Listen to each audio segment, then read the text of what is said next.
અબડાસા તાલુકાના તેરા ગામના ખેડૂતોએ મીડિયા સમક્ષ રજૂઆત કરી। અબડાસા તાલુકા તેરા ગામના ખેડૂતો આજે મીડિયા સમક્ષ પોતાની રજૂઆત કરતા જણાવ્યું કે ખેતી અમારા બાપદાદાનો ધંધો છે, જેમાં અમે 3 સિઝનનો પાક લઈએ છીએ। શિયાળો, ઉનાળુ અને ચોમાસું જેવા ચોમાસામાં ભારે વરસાદને કારણે શિયાળાના પાકને ભારે નુકસાન પહોંચે છે। હાલ અબડાસા તાલુકામાં ભારે વરસાદને કારણે તેરા ગામના ખેડૂતોએ જણાવ્યું હતું કે ભારે વરસાદને કારણે અમે શિયાળાના પાક લઈ શક્યા નથી અને લઈએ તો ભારે નુકસાન છે। એક તરફ ખેડૂતોને મોંઘવારીનો માર પડી રહ્યો છે, તો બીજી તરફ ડીઝલ, ખાતર સહિતની દવાઓના ભાવ આસમાને પહોંચ્યા છે।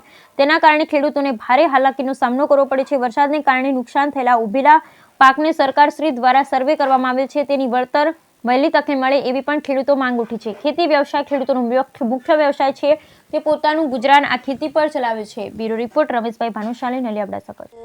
જોયું તો કરતાં પણ વધારે થયો છે, પણ મેન તો પાક થોડોક ઓછો આવ્યો છે। મગફળીનું પાક 50% જેવો છે, બાકી કોઈ પાકમાં 5% જેવો પણ નથી આમ તો। પણ વરસાદ બહુ વધારે થતાં નુકસાન ઘણું ખેડૂતોનું થયો છે। ને પાછું જે ટેકાના ભાવ કે જાહેર કરે છે કે ટેકાના ભાવના અહીંયા કંઈ વળતર કોઈ ખેડૂતને મળતી નથી, એનું અમે ધ્યાન રાખીએ। ગવર્મેન્ટ અમારું થોડુંક સારું થાય આમ।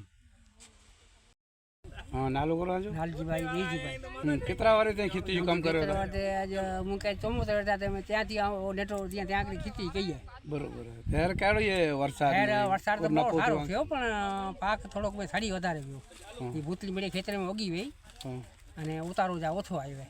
બરોબર, કારણ કે નુકસાન થયો કે અને નફો થયો? નફો અમે તો ઉગી ગઈ તો નુકસાની જોવા જાય ને। તો એ ખેતી કામ કોલા નતા છડ્યો?